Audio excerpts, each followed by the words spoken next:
Well, welcome and good evening, you wonderful dice of all alignments. I am Lunar D8, and this is part one of actually reading the fanfiction Slayer's Virtual, a novel written by, well, it's actually an improv style.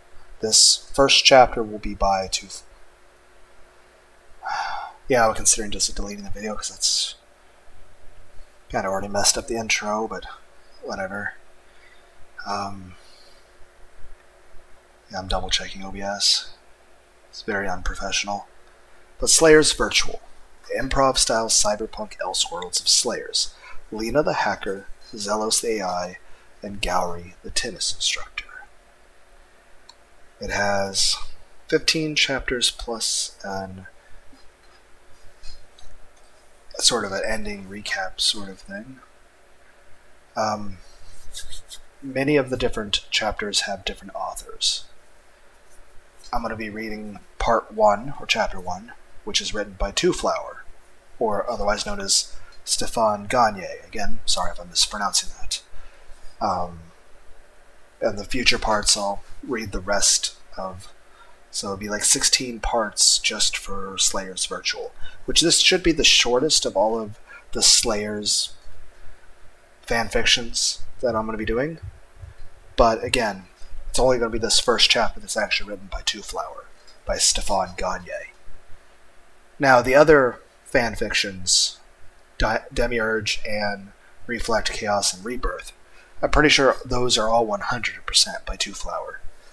Whereas this one, it's just going to be... So, TWOFLOWER, I think, he may have been the one who started this idea then. Because he's part 1, and they were just sort of new authors came in and sort of did improv based off of his idea. So Stefan Gagne is the one who started this, you know, sort of indie improv fanfic world.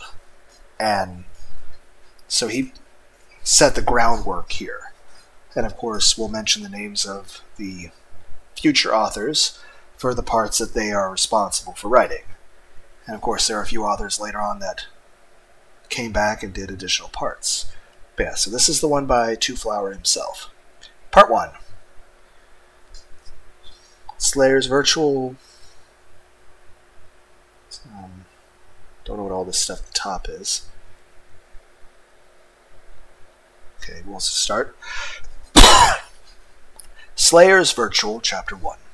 The sun hung overhead like a darkly glowing yellow ball, illuminating the pockmarked landscape. Plumes of smoke rise and merge into the leaden sky. Despite that, no movement. A still picture of a war-torn field.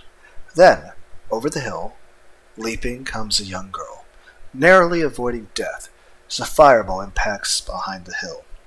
Setting up a sheet of white-out fire, she stumbles but rolls once, her purple/black cloak whipping behind her, and skids backwards, hands in the casting position, just as the beast emerges from the flames, intent on pouncing.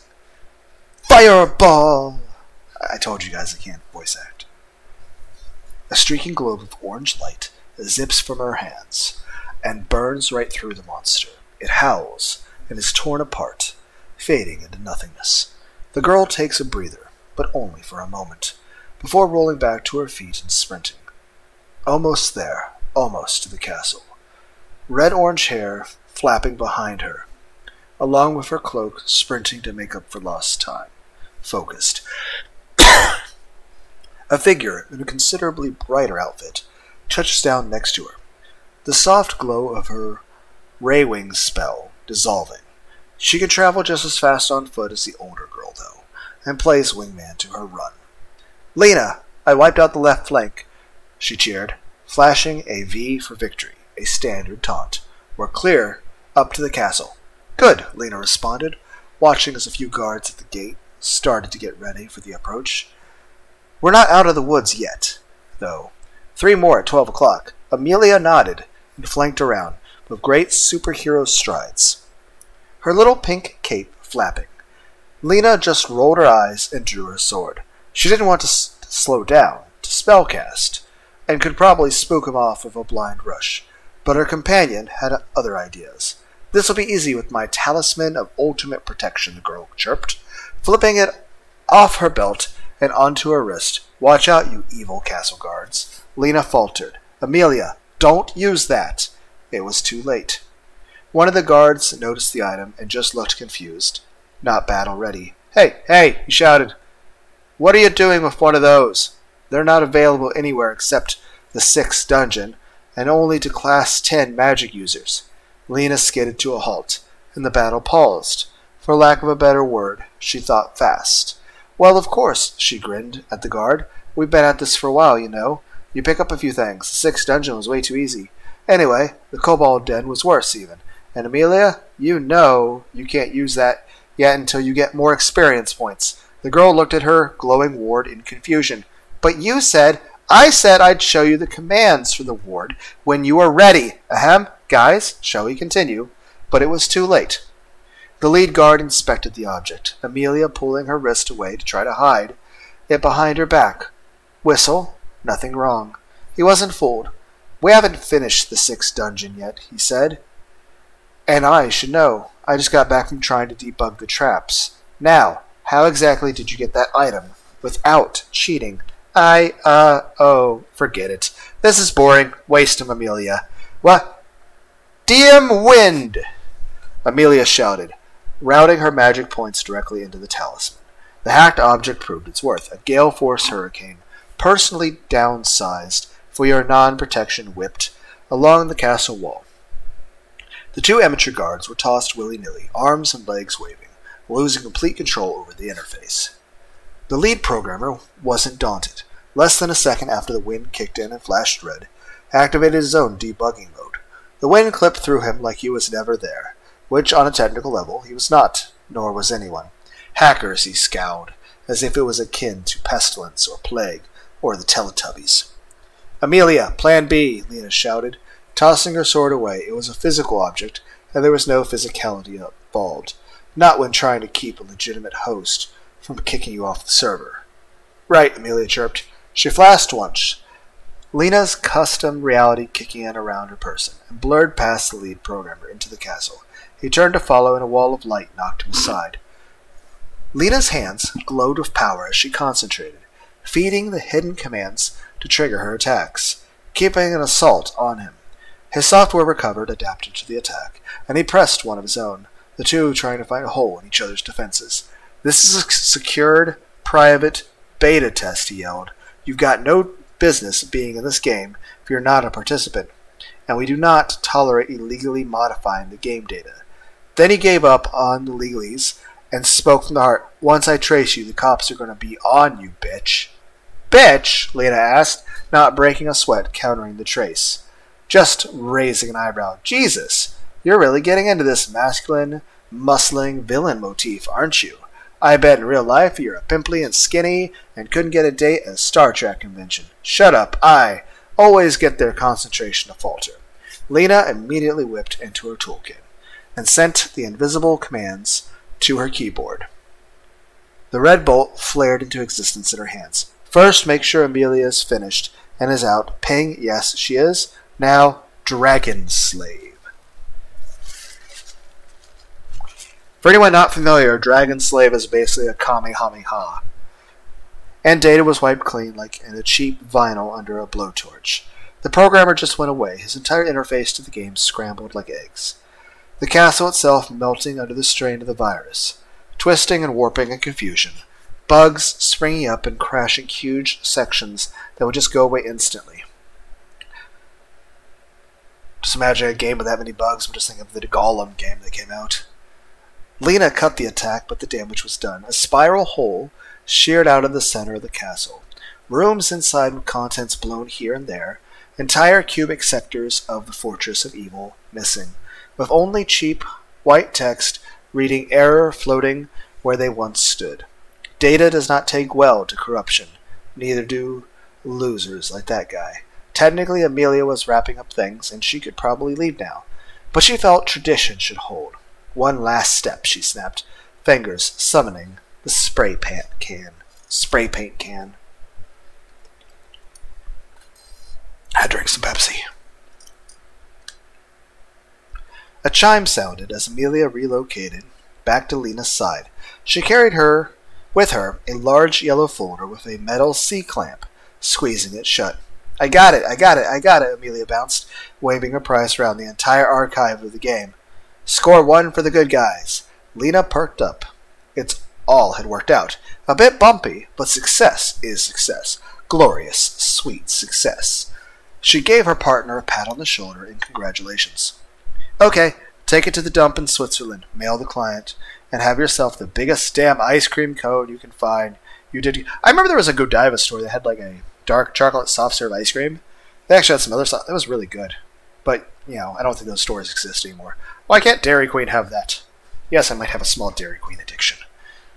The apprentice's eyes sparkled like disco balls. All right, we're unbeatable. Amelia and Lina all the way. The Slayers, with a Z. Right, Lina said, dismissing. She had never liked that name. I'll see you tomorrow at work. The white-cloaked girl gave a little twirl, a pose, and disconnected, vanishing as if she was never there. One last thing to take care of now. When it was done, Lina vanished as well, in the mood to celebrate. Spray-painted in garish yellow all over the castle walls was a simple message, a calling card, a polite note. Lina Inverse owns you, loser. With a U, by the way. It's the word user but with an L in front. More. You haven't heard of Lina Inverse. What kind of pathetic newbie are you? Everybody's heard of Lina. She's up there with the ancient data rebels of yore, like Cancel Moose and Kibo. He who greps hacker 3133T3? I don't know what that's supposed to be. Unlike Machiavelli or Kevin Mitnick, she hasn't gotten caught yet. Rose quickly in the imaginary ranks of the Hacker tribes. It's spelled weird. As neural interfaces stopped being for cheesy, unrealistic games and started being a legitimate model of data abstract. Yeah, that was the other thing I was wanting to say. Were there any other stories about Deep Dive? Because Stefan Gagne wrote this in 1998. I don't think there was a single anime or story that featured actual deep dive, unless we're talking like Lawnmower Man, like the movie, or Virtuosity, which is also like 1995 with Russell Crowe. Just saying. I don't think there was any animes that featured Ghost in the Shell. I think it's based on Ghost in the Shell. But yeah, I don't think stuff like Overlord or Sword Art Online even existed even as a novel yet by then. She only uses Draconex, open source, OSES. She even wrote one of her own devising. She was there. She was in. You aren't. It's about the scene. You got in when it was popular and inexpensive and safe, and let you buy trendy clothes at the flick of a thought. You run Mazaku Soft 6.0, or Mazaku. I think Mazaku Soft's a better way to say it. And you know as much as your computer as you do your toaster. You keep wondering what the automatic cup holder is for.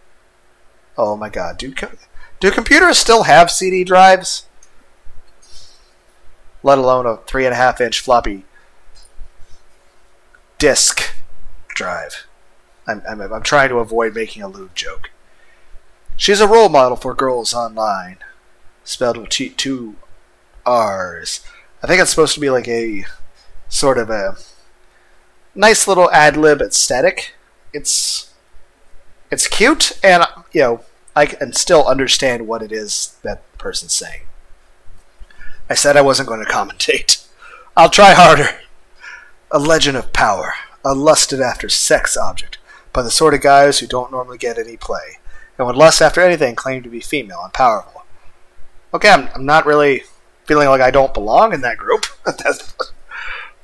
Stop commentating. Many have speculated about her. Is her real name Lita? Of course not. That'd be stupid. What does she look like in real life? The few who have gotten glimpses of her, usually before losing every scrap of data they had been accumulating for years. She likes to knock over wares, archives, and MP3 bandit hordes, claim she's a relatively scrawny redhead. Not that anybody believes that, because who would want to be anything less than a busty, lusty figure of perfection? It's not like you're restricted virtually in that sort of thing. Where does Lina live? Some rumored she doesn't even exist, and only has an online consciousness. Of course, those are the kind of nutball conspiracy theorists who think Mazakusoft is run by demons. No, Lina probably lives somewhere. Maybe behind the walls of some multi-billion-dollar Zaibatsu. Perhaps in the wilds of Siberia, where anybody with a satellite dish can block out physical world and enter the next, or as close as it's possible to enter it. She has to be rich, given all of her massive jobs she pulled. So maybe she lives in a mansion. Maybe she's a jet-setting diplomat with men draped on every arm and connections in drugs, pirated movies, baby snatching, any number of risky, high-profit industries. One thing is clear. Lina Inverse leads a better life than you do. More. Slowly she removed the black headband and the 2 electrodes, severing contact with her forehead, powered down the computer, took a sigh of relief, now that she was outdone and successful. Lina grinned to herself. Perfect, too perfect. The company in Armenia would be pleased to get their data back from those bastards, especially since it had evidence that could use in the court proceedings, proving they owned the original copyright. In fact, beep, you've got mail. Yahoo! Lina cheered. Turning to the computer number 4, the lower-end piece of crap. It was low-tech, but it was harder to trace thanks to her customizations. She keyed up the letter and read, Miss Inverse, Return of Data, PGP, signed. Good work. $1,000 have been transferred to your account. Thank you. Her jaw sagged. One grand. She asked for 10 grand. I'm still saying 10 grand sounds like it's kind of cheap for what you're doing. I mean, this is dangerous work, right? I would assume actual hackers get paid more, right?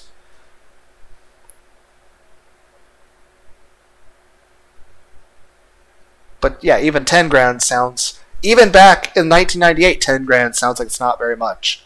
Let alone in 2023. Heck, in a few months it'll be 2024. Inflation is kind of a thing. Heck, my electric bill doubled this past month, and I didn't even use any extra electricity. So it's like, okay, there's inflation, plus the price of energy is just going up. Okay, enough real-world complaining. Her jaws... What was she going to do? Complain? It's not like the Better Business Bureau would do anything about it except maybe arrest her. She could always burn down those jerks after they paid, naturally, or blackmail them and hope they don't send muscle men after her in real life. Or, Lina sighed, rubbed her forehead, a headache coming on, as it often did after her runs. Headaches ever since... That's the thing, I've never owned a VR headset. I sometimes have headaches and migraines. I worry that if I were to get a VR headset, one, it'd be expensive, but also that it would probably, you know, make me feel nauseous and give me headaches.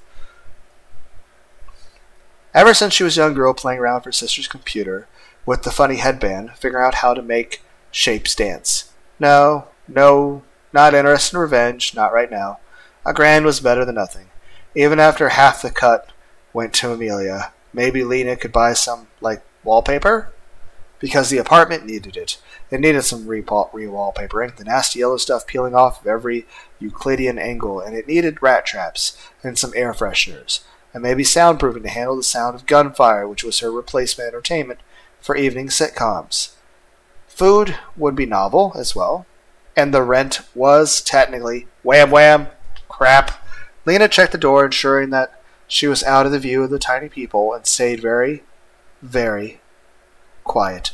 Wham. Miss Berkowitz, you're a week late. You in there? Wham. Why don't I just do the Shy Lily thing? Womp womp. Womp womp. Womp womp. Okay. Stay focused. Hopefully the hinges would not give. I'll be back. Stomp. Lina exhaled. Yes. Lina Inverse was victorious over the forces of lame and old. But Lina Berkowitz was sieged into her cheap hovel with gang wars on one side and an angry landlord on the other. This was her reality, not her virtual reality, and her little jobs and huge reputation couldn't really do much to change that, nor could her paying job. Lina clicked the intercom button, focused on the task. Her memory sharp, acute, precise instructions, precise procedures. The important question, she spoke. Do you want fries with that? The crackly voice distorted itself through the earphones, painfully loud. If she said it any lower, she'd have to shout. She'd have no shot at understanding. Yeah. Give me 3 orders of biggie fries and 1 regular and... What? No. I said, okay. Make that 4 biggies and 1 regular and 1 extra biggie. Oh, and 2 extra biggies. Lina did the math. So you want 3 extra biggie fries? No, I said 2. You said 2 and 1. Do you mean 1 and the other, or both? 2, geez, the customer grumbled. How hard it is to push buttons, you monkey. Get the order right, or... Sorry, sir, Lina said in her best plaintive, passive voice. How many people out there have worked shitty fast food jobs, factory jobs, retail jobs?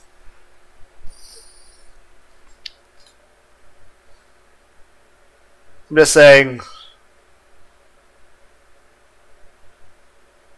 Yeah, I can definitely understand working jobs where people talk shit to you, and it's like, great, don't get paid that much to do that stuff, and it's not like it's really worth it, but it's all you can do sometimes. One day I'll be rich, and I'll actually own a house, and I will be able to focus more on hobbies, like playing a guitar. Also, I'll have like 40 different cosplay outfits. Because I'm silly. Like Ernest P. Worrell, the Jim Varney. Okay, stay focused on you're reading a story. Okay, where was I? Sorry, sir. Your best plan of... It usually wasn't acting. 2 fries, that would be $14.37. Drive-through.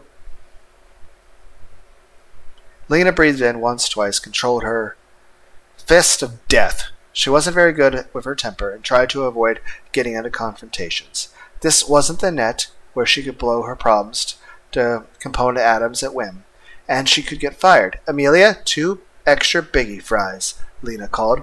Amelia poked her adorable little head, complete with paper hat, up from the grease fryer.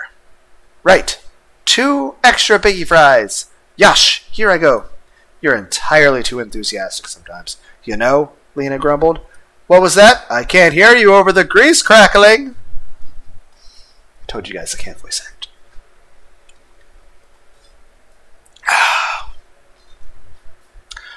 There was a reason Lina never ate here.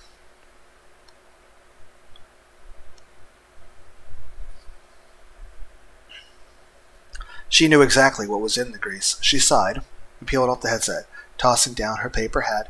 Amelia, cover for me, okay? Lina asked. I've got my 3 o'clock. Amelia smiled. Through the atmospheric haze of frying food. You're so lucky, Lina. I'd love to get free tennis lessons. Big deal. So I won a radio contest, Lina shrugged, taking off the apron. I was trying to get to the car so I could actually drive places. I don't even like tennis. Oh, I do. I had a few lessons when I was younger, Amelia said, but it must not have been too much younger, given her innocent little 15-year-old status. Between that and swimming and horseback riding and yachting, I had a lot of fun. Lina boggled. Why did you leave Ceylon? You were practically royalty. Why? I left to study under you, Miss Lina. I know, Lina said, not trying to puzzle logic out. Anyway, I'm gone. Hasta. More. She hadn't understood the motivation the first time Amelia tracked her down through the net and asked to tutor under her.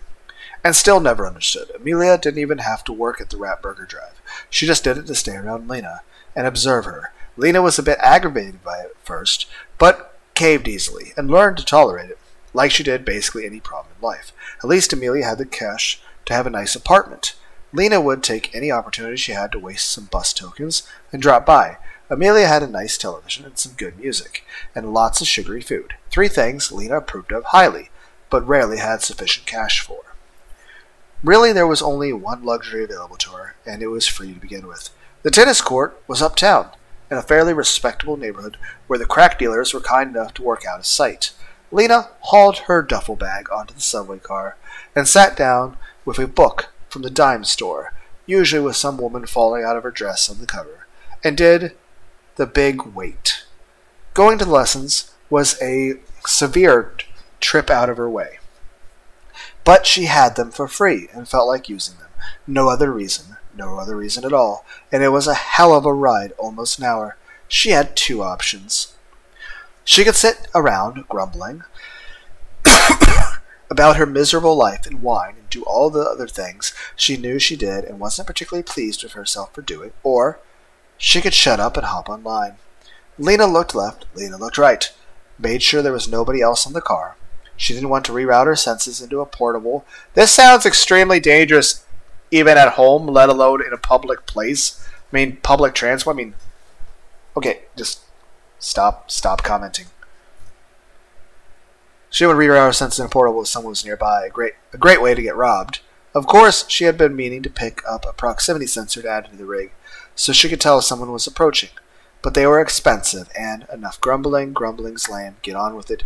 She opened her duffel, just enough to take out the headband, and the two trail wires. The wires were sewn en route around the back and hide her hair. The two electrode sensors, whatever they're called, actually in the front under the cloth, lining up with her two tiny dot-like scars. One particularly bad day as a kid where nobody could see the wire unless they pulled her hair back. So nobody would know. Hey, this chick has an expensive computer I can rip off. Finished with the hookup, she thumbed the on switch in her bag. More. Touching down in the middle of America Online.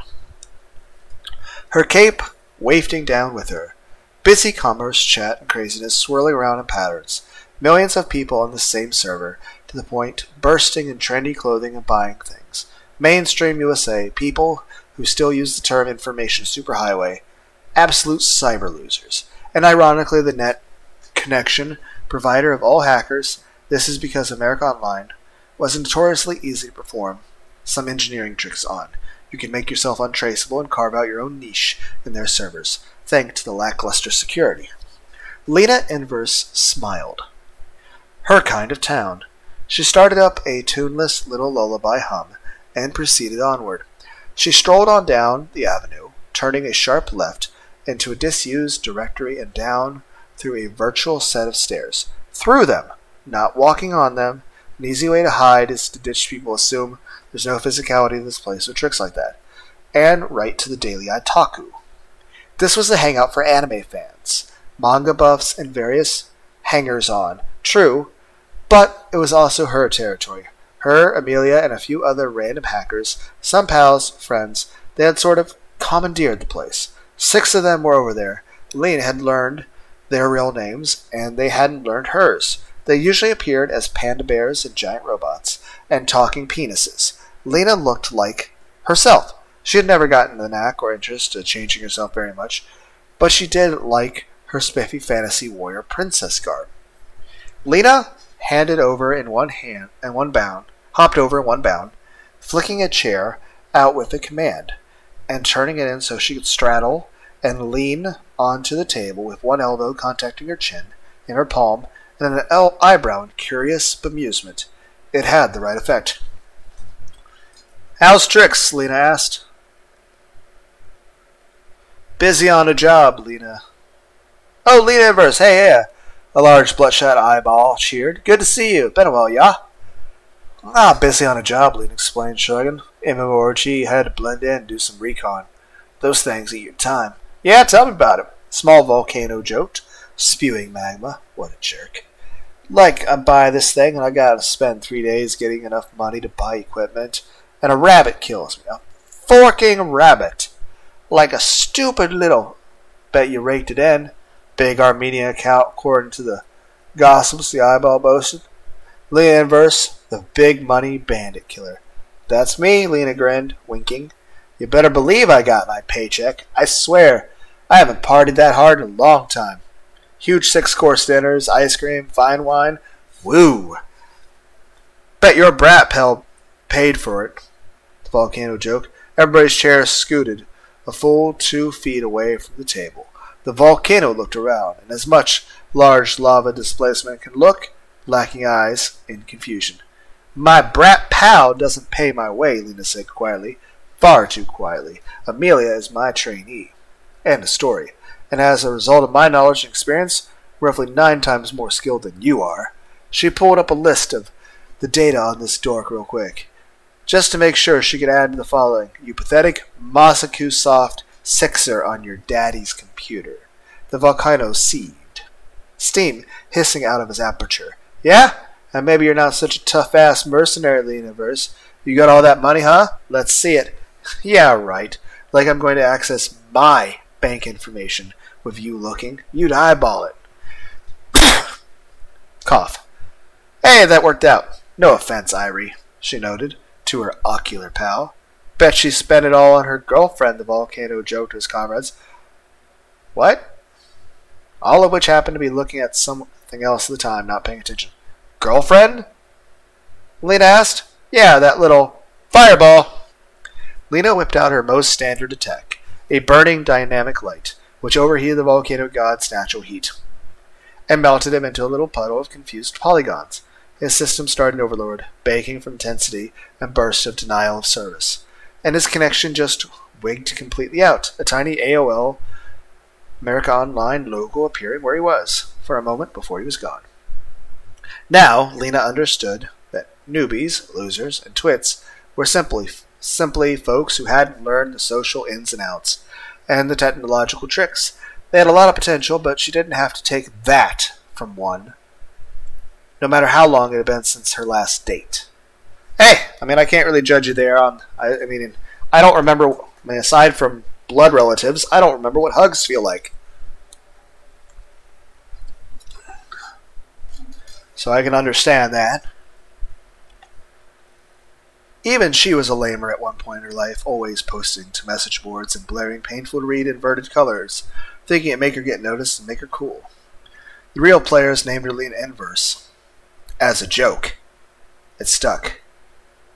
You know, I never liked that guy, Iris said. Sheesh. You'd think these, Lina Inverse, enemy of all who live tags, would work in my favor so much. Lina joked, returning to her normal, casual self. You know, a large buck-toothed orc on her left side, in a surprisingly high-pitched voice. You really gotta be careful. AOL's bringing down the heat on everybody today. Oh, come on. What could they possibly do? Lina asked, reversing her chair with the thought, putting her feet up. Terminate our chat privileges? Turn off our instant messengers? Make the little you've got mail voice say, stick it up your ass, pal. Word has it they're looking for someone who stole an affiliate company's data. Irie said, using something called a slave dragon.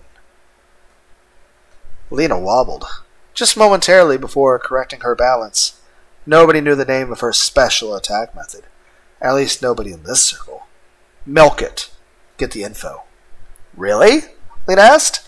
Some Draconix fanatic? You've got me.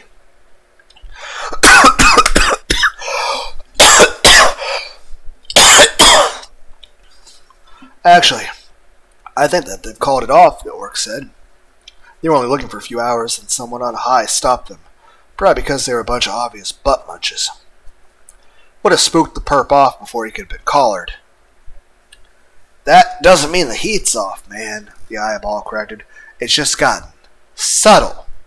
Deep cover. Matrix. Hoodoo. I've heard of some weird shit that specialty trackers use, man. Demons and daemons, not AOL.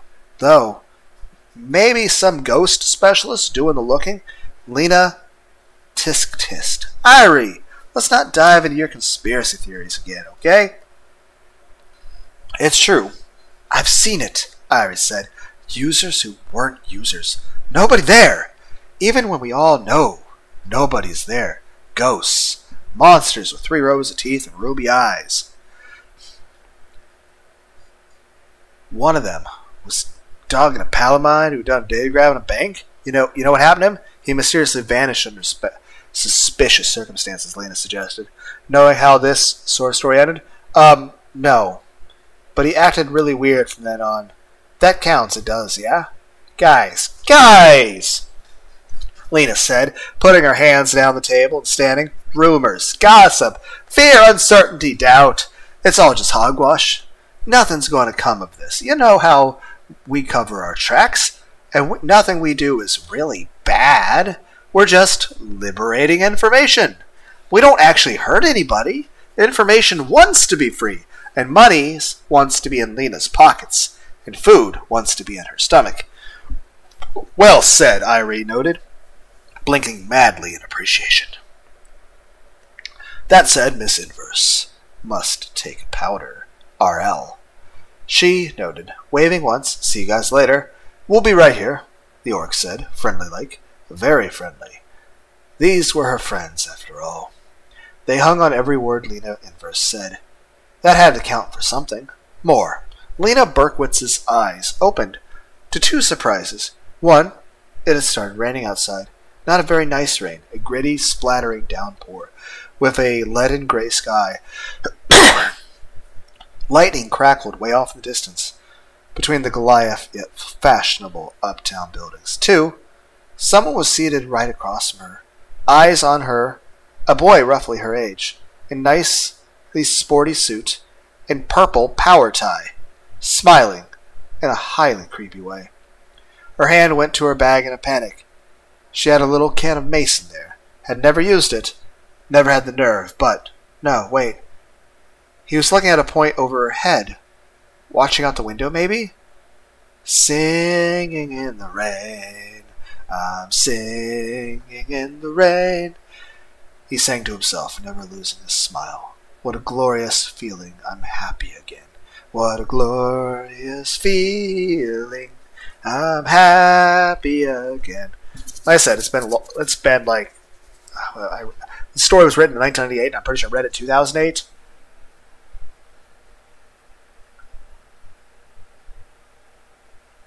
So 15 years ago, I read this story 15 years ago. But I'm pretty sure this is Zelos. Who knows? But I'm pretty sure it's Zelos. Then he seemed to notice her for the first time. Oh, hello, he said, as charming, as pleasant as can be. Lovely weather, isn't it, Miss Lina? Lina sighed, realizing he was just a harmless nut, and turned to look out her own window. At the cars below and the storms above, it could be better, she noted. And then she had a thought. Miss Lina. She quickly turned to face the stranger, who was gone. Didn't leave, since there was no sound and nowhere to go, but was gone. Lina wasted no time grabbing her gear and changing subway cars to a populated one, and to shake off whatever strange vision had come over her, to wish that she hadn't been so scared over that. It wouldn't stop the light shaking she was experiencing, and the headache that built. More. I'm just like imagining Kylo Ren. More!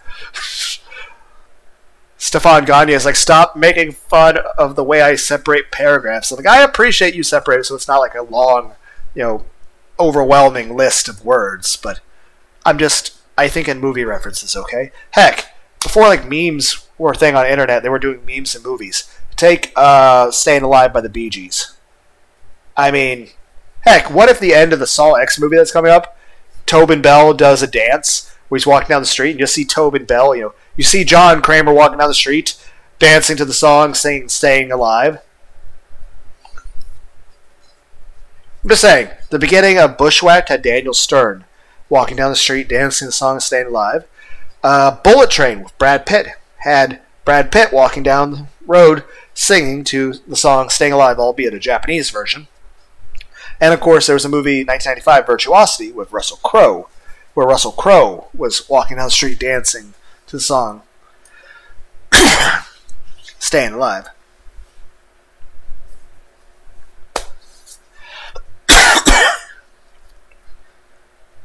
Be interesting if Adam was still alive.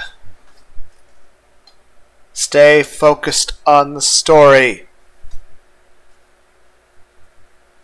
Staggering off the subway, Lina focused on the here and now, like you should be doing, Lunar. Feet on the concrete, so move. Hold on, my ear's itchy. Her headaches had a tendency to get worse as the day went on. Maybe she shouldn't have logged on. That usually triggers off one. If she's unlucky, she hummed her tuneless tune. Her brain something else to think about, and bought a little bottle of Advil from the newsstand. Dry swallowed. Instantly felt, I can't really do that. I need to have something to drink in order to swallow a pill. Against all the laws of medicine. But it had always worked. The gym was indoors, thankfully, so she could still get today's free workout despite the rain. She had neglected to bring a raincoat, unthankfully, so she got soaked to the skin, and ended up a few minutes late as she paused under overhangs to catch her breath before walking out into the 100% humidity again. Very few folks were at the gym today. It wasn't fashionable to get wet, or to have a chance to get wet. The rich and famous had decided. She hit the locker room, stripped down, and got her workout clothes from her personal locker. Was her instructor even here? Maybe he got sick of waiting for her and left. Of course he had always been here, rain, sleet, or snow. It was really quiet in the building today. "Lina!" a familiar voice bellowed, and opened the door to the women's locker room. "Are you here?" "Boy, this place is empty today." A sneaker impacted with his cranium, with an impressive-sounding wham. "Gallery, don't come in the women's room." "Geez," Lina shouted, diving behind a row of lockers. "Beat it." Of course, he had been knocked fully unconscious. Wow, holy crap. Oh, right, I forgot about the whole weights that she has in her shoes. Unconscious from the blow, Lina's sneakers had a little extra oomph to them. Lead weights, good for workouts, and kicking people in the crotch. Not that she ever did, but she felt more confident knowing that she could. So she could just shut the door, leaving him in the hallway, and finished up. More. Her sister had a phrase for guys like Guri. Dumb as a box of hammers, she'd say, but such a handsome man. Handsome he may be, but the box of hammers thing. Oh, you guys remember, there was a thing. Hammers and Floodlights. It's a thing with, what was it? Foamy the Squirrel. Search on YouTube. Foamy the Squirrel, Hammers and Floodlights.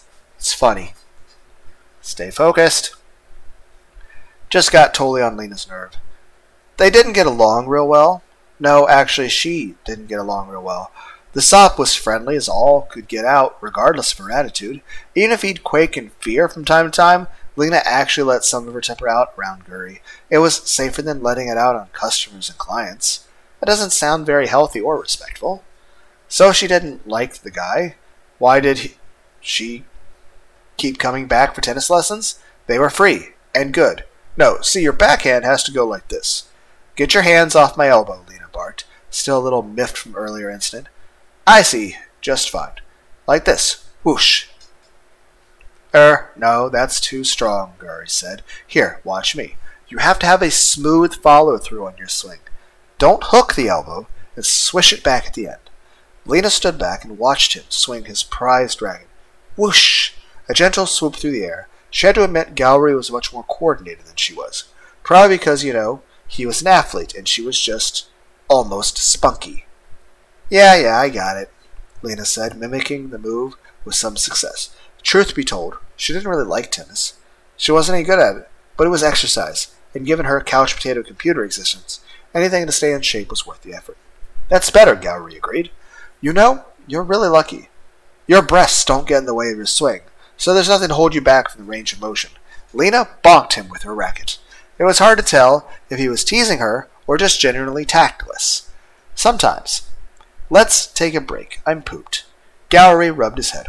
Your swing's improving, he said, trying to get something positive out of it. I'll go make some coffee. You really look cold, It's the rain. I hate the rain, Lina said, having a seat at the courtside. She nudged the small television. Gallery usually played tennis videos on over, and clicked into some channels not involving sports. The lanky blonde exited, intent on utilizing Mr. Coffee to its fullest. Commercials, cartoons, commercials, sports, news. News would be okay. Maybe the one stock share she owned in Dragon Systems would have gone up. The company was typically valued low since they were open source and grassroots, and Mazakusoft had a few billion in assets, but she could dream. Surprising developments as they come in. To recap, the entire software firm of the Big Entertainments Incorporated were involved in a bizarre mass cult suicide today. The company, located in Armenia, in Armenia and owned in part by Mazakusoft, had been involved in a theft of intellectual property lawsuit at the time. The whole staff injected air bubbles into their veins, leaving behind only a single suicide note. Her attention was, needless to say, enwrapped in full. Local authorities are baffled as none of the computer specialists had shown suicidal tendencies before, and the note left only a vague religious sentiment. But the police say there is no sign of foul play, and the slayings were indeed self-inflicted. More as this developed. In other news, Lina got out of her chair, backed slowly away. No, this didn't make any sense. The same company that she did the game steal for. They had the case won. There was no reason. It was ludicrous. Anyway, it had to be a joke, because if it wasn't, it was murder. She was involved with these people, and they were murdered. She bumped into Gallery at high speed, but the coffee, fortunately, went flying in another direction, shattering against a concrete wall and running down the floor. "Lina!" Gallery explained. "Whoa, what's the hurry?" "I have to go," Lina said, too scared to really make up a good excuse. "I have to go now." She swerved around him and ran at a flat dash for the locker room, grabbed her bag, and one swift motion, kicked the door open and was out into the rainy streets. More! Just imagining Kylo Ren every time I say that. Lina Inverse was no stranger to hunters and chases. Run, gun battles. Oh, she tangled with a few for. Cops, corps, people seeking fame for bagging the great Lina Inverse with a smirk and a smell. They'd be toast, or at least waffles. Lena Berkowitz was scared out of her mind and running blindly on empty. This is stupid, she thought to herself. Get a plan, get together. Don't just careen willy-nilly around here. It's uptown, but it's still not the safest place. She grabbed a small canister of mace out of her bag. At least she wouldn't go into this unarmed. And she had her sneakers of doom, making loud womp-womps on the pavement. Oh, joy! Why not hang a bell around her neck? She opted to ditch the sneakers and the socks and just run her bare feet. Maybe it was just a safety trade-off, maybe it wasn't. At least the $1,000 from earlier would cover the new sneakers afterward. Public transport was the only way out. The subway. She had passed the subway. Damn. Backtrack. Cut between two buildings, easiest way to get there. Get in a car for lots of people, stay with crowds, get to Amelia's. Maybe her father could help. He was rich, had connections. She skidded to a slow halt in the wet pavement, scraping up the soles of her feet. Two men were waiting for her here. Sure, they might have just been staying around like this in an obscure side street, in the rain with no umbrellas for no reason. Maybe they had no interest in her, and maybe she was Mary, Queen of Scots. Lena got the mace out and held it threateningly, but simply didn't blast away. Her hand shook. "I'm warning you, stay away," she shouted. "Yeah, right," her inner voice laughed. "That'll convince them to leave you alone. Smart, Lena, smart." Both men looked at her simultaneously. Average-looking people. Nothing of the ordinary. No creepy black sunglasses. "Where did you put the data, Miss Inverse?" one man asked, as calmly as one might order tea. "Leave me alone." She pieced it together later, but all she knew at the time was that she went from standing still to being pinned against a brick wall, painfully as the man grabbed her shoulder, ground her shoulders to the surface. The mace can tipped out of her hand. "They hadn't retrieved the data when we got to them," the man said in her face. The average man, the faceless man. "They left it wherever you put it." "They made no records." "Where did you put the data, Miss Lina Inverse?" Her voice was dead. She wanted to speak, just to tell all. She didn't care about whatever it was, and she wanted to live. But she couldn't get her throat to agree. It was being too seized up to respond. The man's face twisted. It twisted, literally, bending, skewing like a cheap graphic effect. Eyes flaring, teeth elongating. 3 rows of teeth like jagged triangles. Ruby eyes, demons, monsters. Let this be over. Let me wake up, Lena thought. Ahem.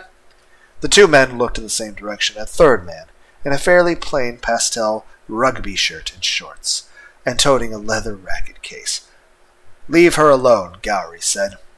The man's face had snapped back to normal before he turned to look. Lena prayed her eyes were just playing tricks on her again. They made no retort. On some unspoken signal, the spare man rushed Gowrie, seeming to extend his hand backwards for an extra length of a swinging punch. The tennis instructor tossed his case in the air, his empty case. The leather racket was out and twirled, and the handle unscrewed, and a long bar of light shooting from it. a blade like you'd seen in George Lucas' movie. Lina stopped believing her senses immediately. But believe it or not, Gowrie was on the top of the guy like white on rice, with a bizarre mix of tennis swings and kendo, and strangely enough the man just came apart, like a bad polygon boolean. Like a glitch in the net's 3D engine, Gowrie stood confused, as if a glowing light sword was totally normal, but that was not. Then man, who was holding her to the wall, grew a third arm, which shocked Gowrie nearly across the jaw. He wasn't expecting it, for obvious reasons. Something snapped in Lina. She shoved the man away, and with more force than she technically had, he slammed into the opposite wall on the side street quickly to his feet to pounce. The reaction was a typical one for Lina Inverse, and happened before she could tell herself it was supposed to be impossible. "Fireball!" Lina screamed, accessing her code, her power, and flinging out a compressed data burst, intense, smothering, crashing, hurtling like a dynamic light source toward the target with bizarre Bayesian accuracy. The fireball impacted and meshed into the man with some explosion of bad graphics, and the two canceled out. And the alley was now empty, save for Lina, Gowrie, and one large headache coming on. A raging headache, focused behind her eyes, behind her forehead. She sagged off the wall. Falling to her knees, Gowrie was by her side at instant. "Lina! Lina, are you okay?" he asked, since he was the sort to ask the obvious. Well, I mean, it's just sort of polite, plus you're at least...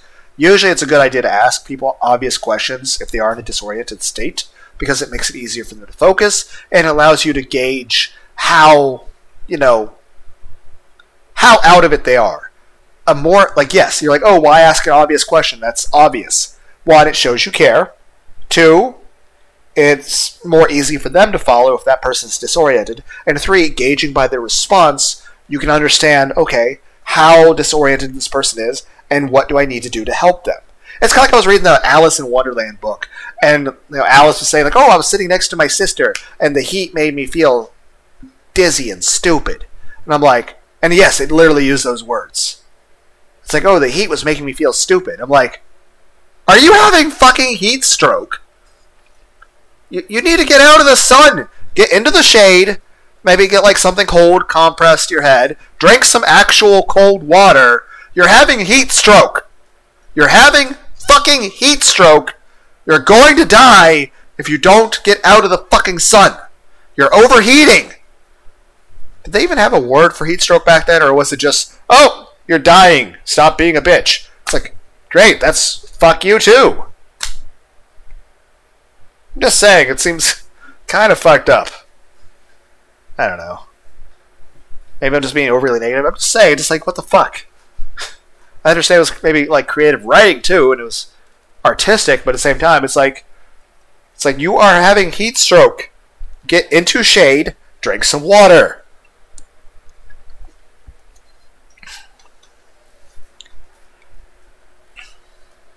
She couldn't offer much of an answer. Fatigue hit her like a house of iron cards, and she sank into a grateful blackness and dreamless sleep. More! As Kylo Ren yells, more! Okay, awakening to an impossible morning. The impossible sunlight flooding in. An unfamiliar room, an unfamiliar bed. Where was she? Was she dead? She always figured heaven would be very bright, and have tasteful curtains.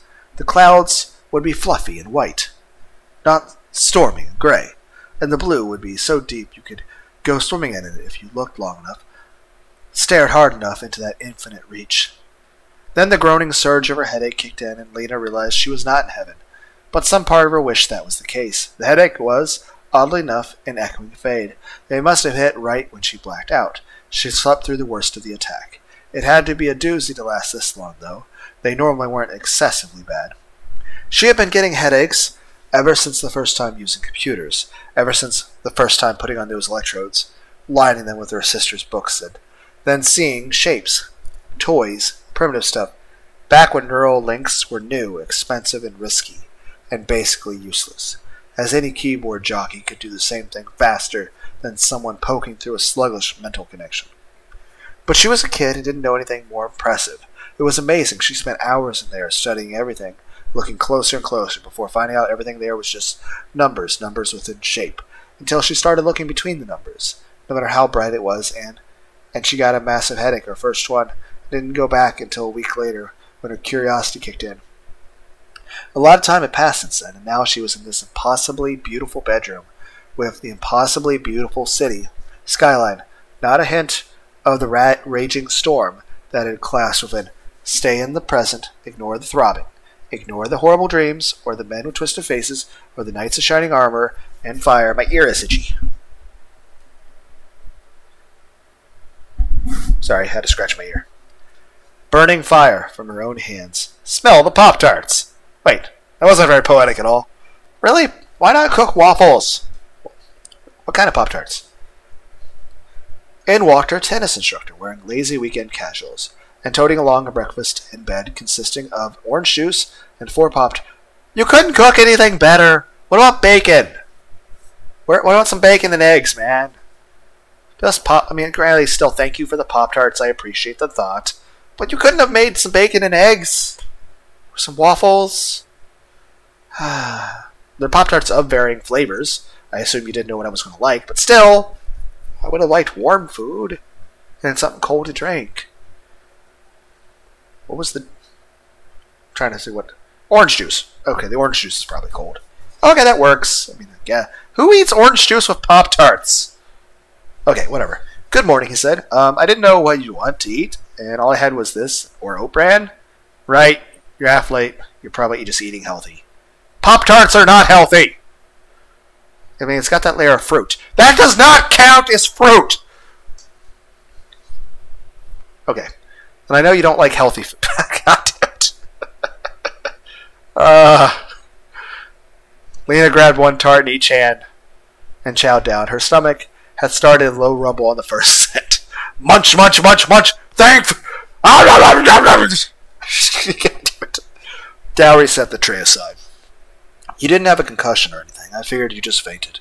So I put you in my guest room. Usually my mom stays here when she's in town. My room's too messy. Uh-huh. Lina said, disinterested. Her mind could only really focus on one thing at once. And right now, that was food. Food. Glorious food. So, what was that weirdo, Guri asked. Then the night hit her like a sack of pastries. It wasn't a dream, was it? It was wholly impossible. It's stacked of drug-induced fantasy. But, no, one confirmation universe. You mean the guy who vanished when I attacked him with my fireball? Lina asked, trying to sound as normal as possible. Yeah, him. Damn, it definitely wasn't a dream.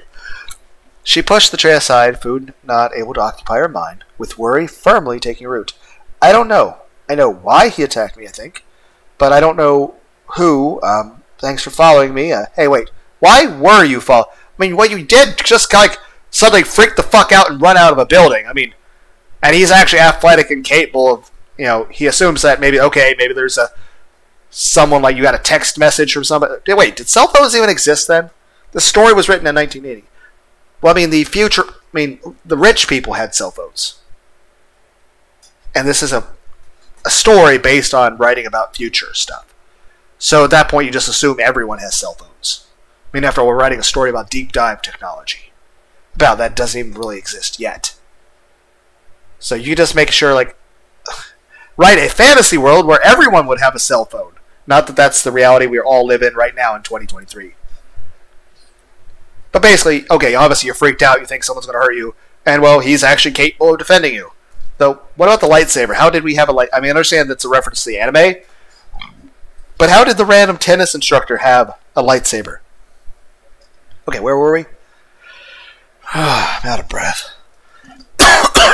Drink some more Pepsi.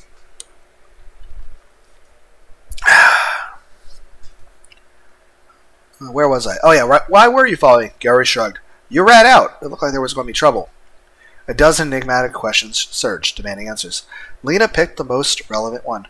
Where did you get a freaking lightsaber? She asked. A bit of the panic from last night kicking in at last. It's not a lightsaber. Dad was very clear about that, Gowry said. It's a sword of light. Okay, allow me to rephrase. Where did you get a freaking sword of light? It's not physically possible unless we're talking some highly classified military stuff, and I thought I already had poked around those records. I don't know how it works, it just does. Gary said, as if that was enough of an explanation. It's a family heirloom. It's helpful sometimes, like last night. But how do you know throw a fireball? Was that some sort of fancy special effect? Ellipses, Lina replied. Not precisely sure of that either. See, not all of us know, none of us know how our powers work. It's like, I have a lightsaber, you can throw fireballs. It works. It just works. Now we're referencing JonTron with fucking flex tape. Gallery looked around. I don't have any lessons today, so I can drive you back to your apartment if you want. I'd be careful when walking around, though. This city has some weird people in it. I mean, I always hear on the news how psychos go after really pretty girls. So I guess you'd be okay. You fucking dick, Gallery. I mean, it's like, again, you're trying to be supportive and to make her feel more comfortable and safe, but you're kind of insulting her, man. And I'll tell you this, from my perspective, I'll tell you this. In the anime, Lina and Naga are both very beautiful. Like, here's the thing. Granted, there aren't people of these heights in real world, but here's the thing. It's like, oh, this person's 4 foot tall. This person's 9 feet tall. I'm okay with that. I'm pretty sure if there was a 12 foot tall...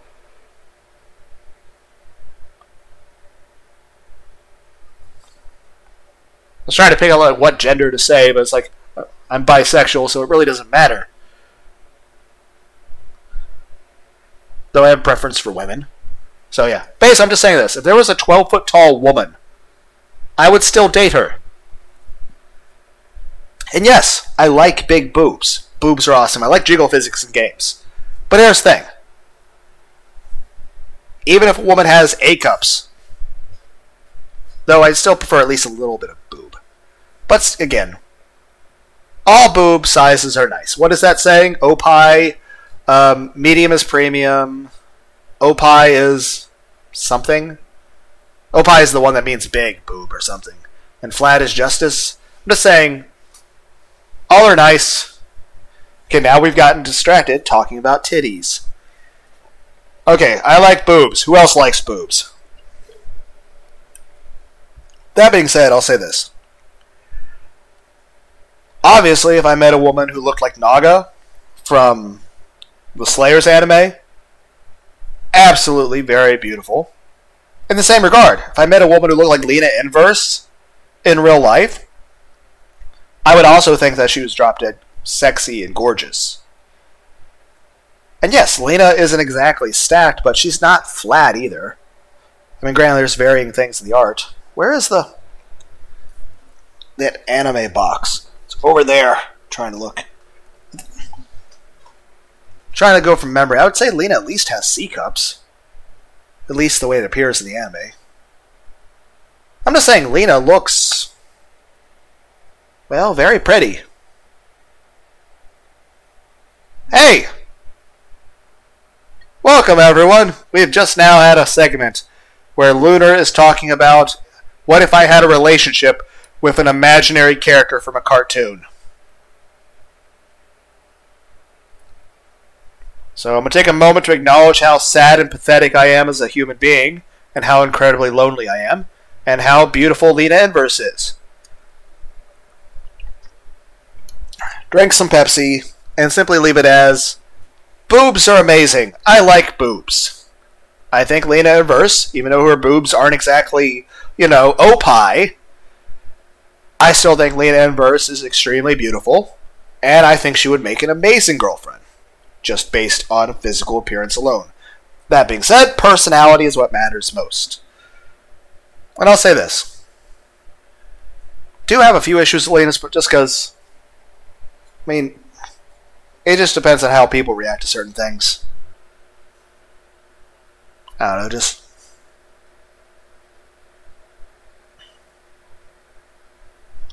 Then anyway, we mostly just see people in highly dramatized situations, so of course there's lots of yelling and arguing. I'm just saying I don't like yelling. I don't like, crazy drama shit. But of course, that makes for more entertaining anime and movies. Nobody wants to watch the movie of, and then John Wick just played with puppies, and then he got some bunnies as well, and then everyone lived happily ever after. Then John just had a bunch of puppies and kitties and bunnies. And then there was a little bunny. We watched the bunny learn how to hop really good. And it was adorable. And he ate a piece of celery. Yay, bunnies. Yes, I've been thinking about trying to eventually adopt some bunnies. Or cats or dogs. Heck, if I got 2 bunnies, I would name them Lace and Iris. That way, at least when I'm at work, they can talk to each other. But I'll be honest, given the amount of overtime at work, I feel like they would be kind of sad being by themselves all the time. And even then, I'm like, well, And another thing is, if I got bunnies, you guys would probably never hear from me again. It's like, oh, what? Lunar didn't make a video in a long time. What's happened? I'm playing with bunnies! Bunnies!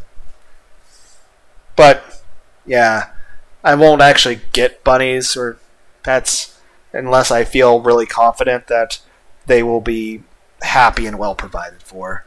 I want to make sure that they would have everything they need, and honestly, I just don't think they would be happy. So, there's no sense, getting them if they're just going to not be happy. Maybe in the future. Who knows? Okay, but anyway, what I was saying is this. Boobs are nice, and I think Lina is pretty. I think Nog is pretty as well. Both of them, I think, are equally pretty. Okay, where are we? I was too distracted by boobs. And I'm just looking at text. There's no pictures here. It's just... Okay, she's calmly ground the red-hot fruit jelly from her breakfast into his fate. I don't need a ride home. I can take care of myself, thank you very much. Take care of yourself, right, she told herself. A couple weird shape-changing ghosts related to the Armenian company's suicide attack, and you're going to fend them off with your bare feet, and... Her mace was gone. She remembered that. But she didn't remember losing all of her clothes and changing to this bathrobe either. Her face hid a new shade in RGB table. Hashtag FF2323? I don't know what that is. I assume that's a certain color of red. Gallery was busy wiping the tart smear off his face when Lina began to throttle him. Well, that's not very polite. You shouldn't throttle people. You changed my clothes? Well, I mean, of course you'd change your clothes. You were drenched! I mean, at that point, let's be clear. If you don't get changed out of wet clothes, you're going to get hypothermia. You're going to die. Even if you're in a warm circumstance, if you're in soaking wet clothes, it's going to make you ill. Plus, I'll tell you this. Anytime I've gotten wet clothes like that, it actually chafes really bad, and that's extremely uncomfortable. Now, yes, it probably is a little awkward that you have someone else change your clothes. I would definitely feel a bit weirded out about that too. But at the same time, I don't want to die of hypothermia, and I don't want to start getting chafing all over my body and be in pain. But yeah, I mean, there are certain circumstances where it's okay, it's kind of necessary. I mean, again, you don't want to die of hypothermia, and you don't want to get weird rashes from wet clothes, chafing against you while you're sleeping. It's just not healthy. Okay, well, he's making a bunch of Y noises, and I assume he's trying to say the word you. She let go. You were soaking wet and hurt, Gowrie said. Oh, right, she got slammed against a wall, too. He had to check for lacerations. I mean, granted, if she was at least bleeding, you'd probably see blood coming out. But at the same time, you still need to check. I mean, you don't want stuff getting infected. I mean, even if it's a small cut, I mean, there's always a chance it can bleed a tiny bit then stop. I mean, heck, especially with wet clothes, someone could be pouring out blood, and you wouldn't be able to tell because the clothes are already wet. That means you have to get them out of the clothes. Otherwise, they could be cut really badly, and then before you realize it, oh, great. Now you're having a heart condition because you lost too much blood pressure. Also, you have to treat that. Though here's the thing.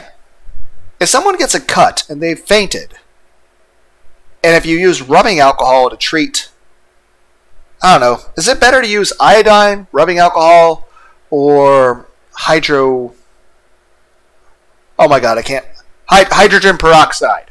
I almost forgot. I couldn't remember what the fuck it was called. I mean, at least hydrogen peroxide doesn't sting as much. I'll say this. Iodine definitely stings more than alcohol for some reason. I don't understand that. But I'm just saying, will those wake you up? And even then, I don't know. Now we're discussing basic first aid. I don't know. But, I mean, main thing is hydrogen peroxide is still killing the germs and bacteria so you don't get an infection. Okay, where was I? Don't worry, I know better. I kept my eyes closed and just felt it out. Okay. You have to be able to see what you're doing, man. I understand you want to be respectful of another person, but again, you can't do anything if you can't see. How are you going to change someone's clothes? Like, what happens if you're trying to change your clothes, your eyes shut, and then you accidentally shove her over to the side, and she falls and hits her head on the ground? Well, now she's got a concussion. You know, that just makes it more dangerous. Okay, but oh well, back to the story. I see. Well, in that case, throttle. That's no better. I am going home. She swung out of bed, tightened the robe, grabbed her clothing, and stomped off to the bathroom. Slammed the door shut behind her. Wouldn't her clothes... Well, you probably threw her clothes in the dryer to get them dry. That was pretty rude, she told herself. Tough noogies, she replied. Lina Inverse doesn't take that sort of thing lying down. But you did take it. Oh, shut up. Well, I mean, I would criticize her for talking to herself, but, you know, that's a pot calling the kettle black here. More as Kylo Ren shows back up. Lina avoided the problem of confronting Gowrie again by storming out at a high rate of speed. The bathroom wasn't real far from the front door. Maybe he'd follow, but she didn't care. Too ticked off. Was he really that dense? Well, yes. Actually, he was. Based on her experiences with him to date, he tended to think without his head. Maybe with his other head? Although, despite the embarrassment, she just didn't get that kind of vibe from him. No. Focus on the present. Walking to the subway, bright daylight, hug the lights, stay in the populated areas. The freaks come out at night, not in the middle of weekend public transportation rushes. It worked great in that she wasn't jumped by unreal enemies, and her life resumed being an ordinary, boring as always. She did not, however, go online during the trip home. No rude surprises, not today, no way. Nor did she go home. She wasn't totally in denial. She wasn't totally stupid. If they knew who she was, finding out where she lived would be trivial. No, she knew a good safe haven to go to. More! Normally visits to Amelia's spacious loft apartments made Lina feel relaxed as she could be in close social contact with the sugar beast. But more so than her crummy home, not today. First thing she did was lay down the story. Amelia was a bright kid, if a bit odd in her beliefs. She'd understand. So, they obviously don't know who you are, or you'd have been in trouble by now, Lina said. We're safe here. We'll go online, get the data out of Switzerland's store box we left it in, and post it out like bait. If whoever this is wants it, they can have it, and they'll get off my back. And, well, isn't that the only thing keeping them from killing you? That they need that information? End of story. We can have this wrapped up by lunch, and Amelia shook her cute little head. Okay, maybe it'll take a little longer. I want to clear my tracks enough so they don't find your place. No AOL, it's too hot lately. No, Lina, we can't, Lina said. Quietly, seriously. Whoever did this is evil. If they're really the ones who killed all those people, we can't let them have this data. What if it's just something they do more bad things with? Isn't this just supposed to be for an MMORPG game? What is this? Is this the origin story of Yggdrasil? For, Overlord with Monga? With Ainzul Gone? Or is this the origin story of Sword Art Online? Lina hung her head. No, she should have expected this. Amelia? We're the bad guys, Lina shouted, standing up. We steal data, we trash waresmen, and music pirates and corporations. We vandalize websites. We're white-collar criminals. We are not the good guys. Of course we are, Amelia countered. We punish bad guys who steal things by stealing them away from them. And we punish bad governments and companies who do bad things. Like those Pakistani guys who did the nuclear tests in Australia. We took down their web server and put up links to peace organizations, right? That was your idea, not mine. It doesn't matter, Amelia said. I didn't come here to learn from you just to make the world a worse place. I think I've learned a lot of good things, and I can really use computers to make the world a better place. We can't help the bad guys. I won't have any part of it. Fine, Lina declared. You keep the data and let them kill you instead. You don't know what it's like. These things, people, are like, Amelia. They jumped me last night. Weren't you listening to what I said? She had left out the bits that still didn't make sense, of course. We can turn it over to the authorities. Oh, that's good. And how will we do that? Yes, sir, we originally stole this illegally, but we're the good guys, so please don't toss us in jail for 5 years without even a bail hearing like you did Mitnick. That'll go over great. You'll be the darling of the prison ward. Lina, I'm surprised, Amelia said. You're skilled at covering your tracks and encrypting data, and so am I. We can turn it in quietly, or better, we can just broadcast it to the whole net, and then everybody has it, and the bad guys can't use it anymore. We don't even know what it is. That's easy. I'll go copy it to my computer, and we can see, Amelia said. Really, Lina, don't be so worried. I'm sure we can figure it out and how to handle it. Fine, but encrypt. 128 bits in full, Lina warned, and damn the export laws. Of course. Yosh! Here Amelia goes. She sprinted over her desk, took her pretty pink headband, and tied it on, then froze. That's probably got to be creepy looking at from the outside. Like you're just watching someone, I guess, look like they're dead. Or a zombie. That's probably kind of weird. It was always creepy to watch someone use a link. All senses and muscle control freeze up. As the signal has been effectively rerouted, Lina paced. This would take a while. The file was huge. Worry and doubt, and fear. Her anger had masked out of fear pretty well, but the after images of the fight kept coming back. Things that shouldn't logically be. Her duffel bag called to her. Log on, Lina. Lina Inverse had no problems with this sort of thing. It's safe to call out from Amelia's place. She unzipped the bag. More! Lina Inverse didn't touch down AOL. She logged on to a private server of a friend of hers own. Completely out of the way, technologically lame, insignificant, perfect. From here, she did a brief email sweep. A few sites of hers favorite bands had been updated. Yawn, not that she had cash to pay rent, and buy music. So she just grabbed music off the net illegally and didn't care. Spam, and a letter addressed to her. No title, just to Lina Inverse. She opened it. Full video. Someone had their widgets in a row. The figure in the mail was a tall boy, brooding in a typical gray trench coat, with dyed purple hair. Zellos. Face mask. Very goth. Very trendy. Probably listened to a lot of soul-crushing music, and wrote bad poetry. Okay, we're all kind of Crota, aren't we? Hello, Miss Inverse, he said. I come to you in hopes that we can settle this business cleanly and without any loss on all sides. You're a reasonable woman, and your track record with your clients precedes you. She twitched. No, just a recording. Listen to it. It can't hurt you. You have an item in your possession that we would like to have, he continued. I think you know what it is, so I won't insult your intelligence. I know from your bank statements that you did not receive very much payment for delivery of it. I don't see this as being fair, personally, and am willing to augment the amount in return for this item. Is this figure sufficient? That was a lot of zeros. After that, we will have no contact, and you may carry on with your life uninterrupted, carefree. If you agree, simply reply to this letter, and we'll arrange a pickup. I understand you were attacked last night. That was not our doing.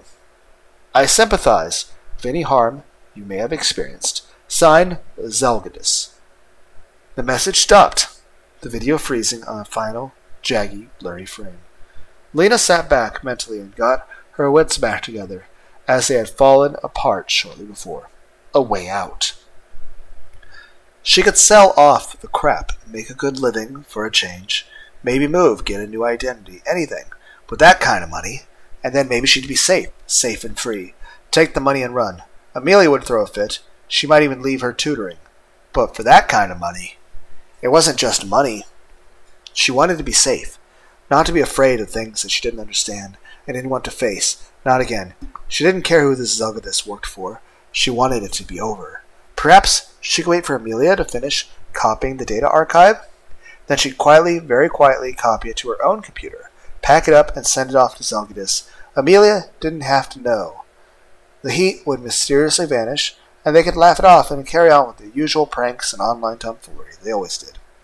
Because Amelia would never forgive her for doing it, and Lina didn't want to lose the possibly the only friend she had. Twinge. Her body was being shaken. She learned to recognize the faint sense a long time ago with a jerk. She tore off the headband to meet a wild-eyed Amelia. Okay? twinge. Her body was being shaken. She learned to recognize the faint sense a long time ago. With a jerk, she tore off the headband to meet a wild-eyed Amelia. "My computer is dead!" she bawled, tears in sparkly white eyes. "It got fried, completely fried. All my cute pictures from non-threatening Boys Monthly? All my music, my games, my diary, and my daddy's email." "Whoa, Amelia, get a grip on yourself," Amelia said. "What happened?" I went to get the data," Amelia said. "The castle from the game. I noticed a flux in the data was buried before you blew up the place around me, and I was getting out." Lina said. "I guess I might have scraped up the data a little. So I opened the archive," Amelia said, and my computer got infected." "Oh, a virus!"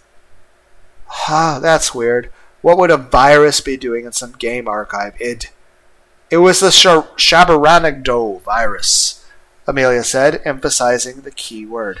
Lina's world toppled on its ear. "You're kidding!" "I'm not," Amelia said. "Just 3 seconds with it was enough to wipe out my computer. It's still in Switzerland, but we can't touch it when it's live." "Is it infecting the Swiss account?" I don't know." Lina whipped her trodes back on fast. She punched over the storage server they were using and saw a huge ruby red blur inside the database cell. The live virus trying to get out. She didn't bother leaving the net to explain the situation to Amelia. She got to work icing it down, repacking the archive Amelia had opened, getting the monsters back in Pandora's box. It was easy enough to do since her apprentice had only opened the package a crack. And at the same time, one of the hardest speed coding jobs Lina had ever pulled. She hummed along like she usually did in her work. Bouncy, seemingly random lullaby of life. It kept her focused on the code at hand. It helped distract her. 15 minutes later, she emerged. "Okay, I have the file." "You downloaded it?" "Relax. It's secured again. 16 layers of encryption with passwords. Encased in stone. I didn't want to leave it out there. Not where anyone else could possibly get it. Even as a secured Swiss dump. Now it's locked down in my computer, and I do not think I'll be turning it on again for a while." Amelia sighed, relieved. She flopped backwards into a handy pink beanbag chair. "Thank God, I thought Shabaranagdo was gone for years and years." "It was," Lina said, supplying the proper tense. "The Draconix open source group finally found an antidote, the Cepheid solution, and killed it off, but not before it shut down the entire internet for days and caused billions in damage. The second greatest internet worm made Y2K look like a... Again! This was written in 1998, back whenever like people thought the Y2K bug was going to be a huge thing. Made Y2K look like a stroll in the park, and Melissa look like the girl next door. "Daddy talked a lot about it," Amelia said. "How it almost brought the whole world down." "That's why everybody's after this thing," Lina said. "Any live copy of the Shabaranagdo worm is going to be very, very, very valuable, like all the nukes pointing everywhere at the 80s. Even the threat of it is enough." "It's a good thing we're not giving it back," Amelia cheered. "We've won, Lina. We just have to destroy your computer, and boom! The Phantom Menace is defeated." Lina's mind flicked back to the offer. How she was about to dive for it and save her hide, and doom Western civilization, apparently. Zelgadis's smooth talking didn't happen to mention that little clause. No siree. It outraged her. The nerve, like she could be played like that. Played on her fears and desires. She was, almost, and she may be a coward, but she was far from afraid of anyone getting their hands on this. But she was far more afraid of anybody getting their hand on the Shabaranagdo virus. Was she? Maybe she could retire to a wooden shack in the Ozarks after society collapsed, rather than simply die and have them take the virus anyway. No, Lina said. Lina Inverse would stand up to this. Wouldn't even let it faze her. Not when there's something important to be done. "No, what?" Amelia asked, not quite understanding. "No, you're right," Lina clumsily patched. "But Amelia, we can't destroy the computer. It might be the only copy. Might not be the only copy. Shabaranagdo came in 7 parts, right? I forget. It was a lot of parts in tandem. One could do damage, but only when all of them were unleashed by whoever started it, the world stopped turning. We've got to find out if this is the only one around, and if someone could make it from scratch, they could just do it again." She madly hunted for justifications to keeping the dangerous thing around, and found a good one. Besides, if we trash it, Either the bad guys will stomp us in punishment, or not believe us that we exterminated the virus, and we'd be in trouble regardless. That's good thinking, Lina. Amelia approved. So we're going to be hunted down no matter what we do? That about sums it up. The girls paused. We're in a lot of trouble, aren't we? Amelia asked. It's just now starting to sink in. Basically. So, what do we do next? I haven't thought that far, Lina said. Bear with me, okay? I'm not used to being assertive about saving the world non-fictionally. Pause. You got any soda? Lina asked. I think better with some caffeine in me. EOF. I don't know what that says. Probably end of fiction? Elsewhere. Or, I don't know. Elsewhere. Far elsewhere. Somewhere very high up, since buildings like this just aren't worth building unless you could open a window and scoop up some cloud arcology. Zaibatsu. The office was large enough to play basketball in, and had the finest acoustics in the company. Balanced, sweet sound, pure bliss. Currently it was playing a selection of Mozart, which the office owner was enjoying very much. Thank you. He waved a ballpoint pen as if conducting an invisible opera pit. Chime out of tune, he frowned, and waved. The door opened itself, but not by any sensor or mechanical apparatus. Sir, the lackey asked, walking in. We found the traces of Isaac and Michael. They were terminated. Yes, well, they weren't exactly some of our finest, were they? The executive said, sipping from a sifter of wine. Still conducting the orchestra. Ah, listen to that, Ozek. Mozart's Requiem. A song for the dead. He passed on while composing it. You know, some say it killed him, eating away from the inside, until he passed out in mid-stanza. They weren't terminated online, sir. They were destroyed in reality itself. The purple-haired office maven raised an eyebrow, eyes still closed, of course, seeming to smile. Oh, really? He asked. Well, well, it seems Miss Lina Inverse has awakened. How interesting. I'll handle our end of things from now on, thank you. Tell Zealous not to be Oh, this is probably Redzo. This Zealous. So we're not talking about Zelos. That's Zealous. There is more of a moniker for Zelgadis. So yeah, this would be Rezo the Red Priest. Actually, if I remember correctly, I don't think Zelos, the purple-haired guy, was ever introduced in the first season of Slayers. Though we did see him. Well, Rezo, I think, has red hair. But of course, this is a fan fiction by... I'm pretty sure Zelos has been inserted into this story. I mean, after all, I remember, and I think they're actually saying it here in this paragraph, that Zelgadis is a cyborg. Whereas he's a stone chimera in the anime.